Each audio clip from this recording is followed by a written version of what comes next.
our next speaker is Dr. Sam Millam, author of the new book called Dirty Electricity, Electrification and the Diseases of Civilization. I wrote it hoping it does for electromagnetic fields what Silent Spring did for pesticides. I've been onto this. I've known about what I'm going to tell you about for 10 years. Haven't been able to get to square one on account of corruption, school officials, government, cell phone industry, utility industry. They hire the slickest attorneys and the slickest whores to promote their cases and to tell lies. So I figured the only way anything's going to happen is to get the public outraged enough to do something about it. And there's plenty to be outraged about. Here's basically what my book is about. It's going to require a paradigm shift. If you ever buy a book, buy this one, because it's one of the few books you can buy that's going to change your life, maybe save it.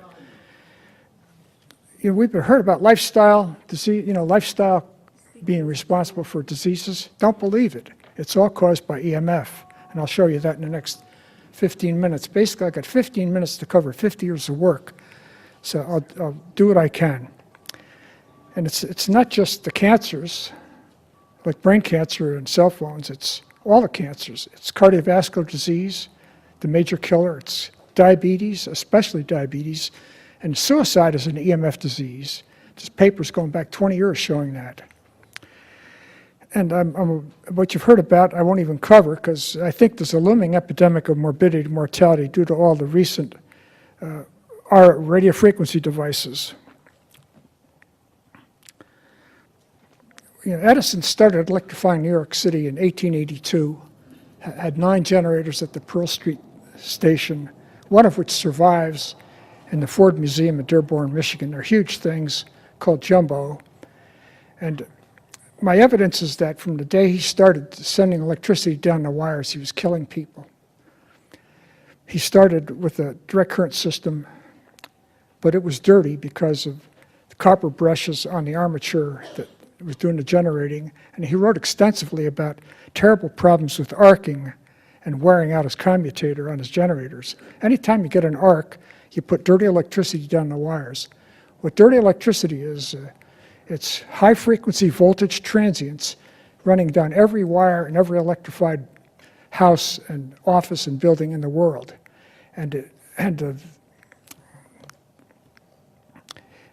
Electricity is transmitted at 60 cycles in the US and 50 hertz in Europe, but that's not the problem. It's the dirty electricity riding along on top of the nice sine waves that should be nice and clean, that are no longer clean, and they haven't been from the very beginning.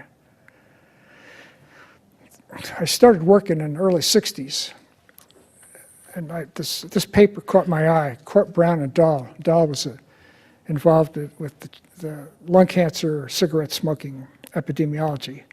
And it's just a remarkable paper. It showed that there's a brand new age peak. Childhood leukemia was a completely fatal disease till the 60s.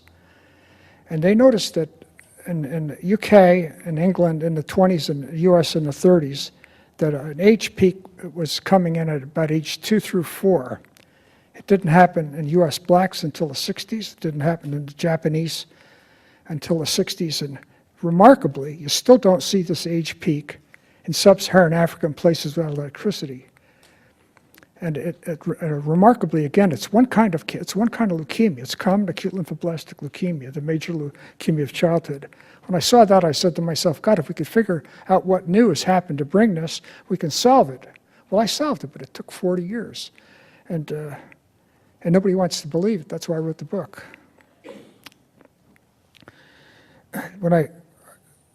There was some literature in the Lancet asking for childhood leukemia, if anybody knew about leukemia clusters. I was working at the New York State Health Department. This was long before computers. So I rented a truck and trucked around 2-3 million punch cards, which are tons, sorted them, and I found a cluster that was 10 years old of childhood leukemia in Rome, New York. I investigated it thoroughly. I got the slides, interviewed all the parents, and I never put 2 and 2 together until much, much later. A Polish investigator named Smigelski showed that people in the Polish military who worked with radar and microwaves had increased cancers. And I remembered, my God, when I was walking around in Rome, New York, I could watch the radar arrays at Griffiths Air Force Base rotating, never put two and two together. And in 1982, I did the first studies that showed electrical workers had more leukemia, lymphoma, and brain cancers. So I got into this EMF business basically through the occupational stuff. Here's something I saw. This is a tracing of the time trend of electrification. The big cities in this country were all electrified by the turn of the century. Where I live now in Olympia, Washington, part-time, it was, I think, 1902. The last farms in this country didn't get electrified until 1956. So in the 30s and 40s, you essentially had half the country, the rural areas especially, without electricity, and the urban areas with electricity. So I figured that, hey, that'd be a great chance to study leukemia. So I did that, and with one of my co-workers at the health department, this right before I retired. Couldn't get this paper published in U.S. journals. I sent it to 4 journals, and finally I got a word from one of the editors that it was challenging, and they didn't want to publish it, not because it wasn't good or wasn't right. In fact, she was a former editor. She says, perfect paper. She says it's politically challenging. So I published it in a UK journal. What we found is that on the right side is percentage of residences electrified. This data is available in the census for 1930, 40, and 50. And we took the census data for each state, and we showed that, and we calculated, this is mortality, the death rate per 100,000 by single years of age. You can see as the percent of the residences in the state were electrified, the childhood leukemia rate goes up. And you can see the peak that Dahl and Court Brown described was present in U.S. data, and you can see it's gotten worse, progressively worse up to 1960. And we did a little attributable risk, and this shows you that for a 10% increase in residences electrified, you got a 24% increase in this leukemia. Initially, it was completely fatal. Now they're saving a lot of these kids. But you see that down the bottom, the 24% was just in the age peak 2 through 4, one kind of leukemia. The kids who died under the age peak, we didn't see any relationship. I think that's really excellent evidence that there's a relationship between electrification and leukemia. Here's more modern data, and you can see this is statistics, epidemiology, and end results from the SEER registries for cancer. You can see the peak for CALL is there. And remarkably, even today, you don't see any of this in sub-Saharan Africa or places without electricity. When I was doing that study, I just coincidentally looked at some adult cancers, and I was just blown away that female breast cancer showed an 80% correlation with residential electrification. This is in 2000, and I've been involved in studying power frequency magnetic fields. That's the 60 cycle stuff. And the epidemiology just never fit. I just couldn't believe that this weak stuff coming into our house could be causing, that much breast cancer or other cancers. So this study, done quite serendipitously, almost by accident, answered the question, what was causing it? When I moved we bought a condo to escape the Seattle Olympia rains. In 2004, I moved into a condo and over in Indio, that's down inside of Palm Springs in the Coachella Valley. There was an article in the newspaper. I don't read the newspaper. My son, who was visiting, called my attention to it. And the specialist at the tumor registry for that area had been called to the school because the teachers were complaining of a cancer increase. So he gave them a song and dance. I've got the video of his presentation. 23 times he told them they had no cancer cluster, that this was in their heads. But the article was so detailed, I could count the cancer cases by type, and I went to my internet, I found out how big the school was. I knew right away it was a cluster. I've studied hundreds of clusters. I knew this was a real one. So I called the teachers and said, I'd be glad to help you. They took me up on it. He said that it appears that the teachers' cancer rates are not abnormally high, and I knew he was wrong right away. When we finally published the study, Lloyd Morgan was co-author, we had 18 cancers and 16 teachers, which is off scale. Lloyd drove down from San Francisco, from the Bay Area, and fortunately for us and for science, he brought along an oscilloscope and a meter invented by Marty Graham, who's sitting over there, Professor Graham from UC Berkeley, electrical engineer.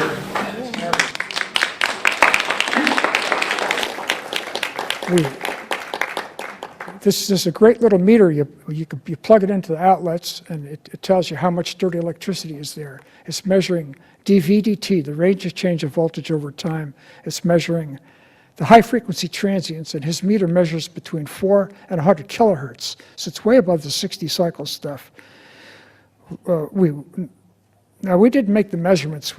I won't go through the politics, but the school refused to cooperate. I got threatened with a lawsuit for criminal trespass by under Homeland Security, but anyway, we found a lot. 13 of the, I think, 45 rooms were above what the meter could measure, and the bottom line was that if you taught in a room that was hot, you had a much increased risk of cancer. And we're talking about risks that are big. Cell phone risks you've seen, if you get 2, 3, or 4, it's amazing. We got risks up to 13 and 11 times expected. Here's the graph that puts the lie to what John Morgan said. He said there's no cancer increase. You can see that there was a huge one. We had a nice, beautiful dose response. What really made the study, this is more luck. One of the teachers had saved the classroom assignment rosters. So we knew every classroom for every teacher for every year from 1990. And we showed that the time-weighted average, how long she worked in a room and what the room measured for dirty electricity. And the measurement was made by Ray Neutra from the California Health Department. I got the teachers to file a Cal OSHA complaint. That sucked him into it. So he made the measurements. I didn't. When I saw the data, I'm glad he did, because people could accuse me of cooking the data, because in my 40 years of doing this stuff, I'd never seen anything so tight or so clear. It's just amazing. And there's a California Teachers Association study, all the teachers in this, they show the same cancers up that we showed at La Quinta. And then I realized this could explain the adult cancer connection. Now, I had some slides tossed out. I had 51 slides, and people who knew I only had 15 minutes to cover this got rid of this. So one of the slides I wanted to show you was I've got called into another school with a worse cancer problem. It's female breast cancer. They got a cell tower right on campus, a few feet from the classrooms. Not only has it caused breast cancer, the kids are unteachable because the stuff hops them up. I filtered one of the rooms. Dr. Graham and a colleague, Dave Stetzer, marketed a filter that gets rid of the stuff. I got rid of it in a room, and the teacher responded. It's like somebody threw a light switch. The kids were calm, teachable, manageable. Unfortunately, she's got red pig slipped under the California system, and she just spent 12 hours getting operated on for her cancer. And she's not even 40. Okay, let's get through this quickly. Remember I showed you that half the country was electrified and half wasn't? Here's the paper. Now, at the end of this lecture, I'm going to give you my website, and all the papers are there in PDF form if you want to read them. So I wrote this paper. Again, I couldn't get it published here. I published it out of the country. And what it shows is that, here's the time trend graph. If you look at the urban-rural excesses, now remember, urban is electrified around the turn of the century. You have a 66% increase of diabetes, urban over rural, almost 50% for heart disease, and suicide, and for control down the bottom, automotive accidents, I think, motor vehicle accidents. So you have this huge urban excess that I'm convinced is caused by this dirty electricity exposure. If you look at all death rates, this is from US published books. The big spike is the influenza pandemic. you see the things were getting better over this time period because we learned how to put feces in pipes and clean up drinking water. Most of this was due to the communicable diseases. We started immunizing, smallpox, et cetera. However, I got a slide of this for cancer. It's going up like a shot for the same time period. I got a cardiovascular disease, diabetes. They all go up from 1900. Here, if you look at by states, the states on the right side, they're southern states. There's Georgia, South Carolina, Alabama, Arizona, Arkansas, and Mississippi. And the other little numbers, the percent of residences electrified. You see, Mississippi only had 28% electrified. This is just for whites, white urban mortality rates. And you can see a systematic urban-rural difference in the rural areas. You don't see much of a difference in the northern states, which were almost completely electrified by then. And this is for all causes. If you look at cancers, you can see that if you lived down south, you had about half or a third the cancer. If you lived in the southern cities, you had more, but not nearly as bad as up north. That's all cancers, not just one cancer. This is heart disease, same deal. Look at Alabama, 43. Look at rural Alabama compared to, say, rural Massachusetts. Just enormous differences. Diabetes, even more dramatic. Suicide, another EMF disease. And you can see the same sorts of differences. I love this graph. Each spot is a state. And you see for rural areas where you have a variation state to state in electrification, the northern states have higher levels. You see a beautiful time trend with a nice slope. In the urban areas, which are all pretty much the same, you don't see it. Okay, here's my control group. Old Order Amish, they believe that electricity is evil. They have no electric exposure. They have very, very low cancer rates. This is all in my book. The references are there too.